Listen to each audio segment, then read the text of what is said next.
Viral di sosial media Instagram, pria berpakaian dinas terlibat duel dengan pengendara sepeda motor di Jalan Lintas Palembang Betung, Talang Kelapa, Banyuasin.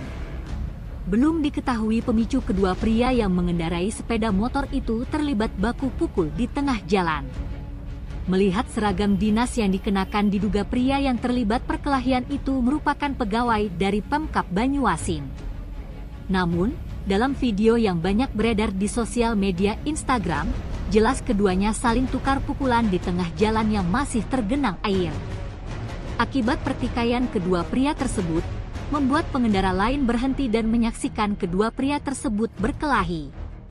Setelah beberapa kali saling bertukar pukul, tak lama seorang pria yang datang dari arah perekam melerai kedua tersebut.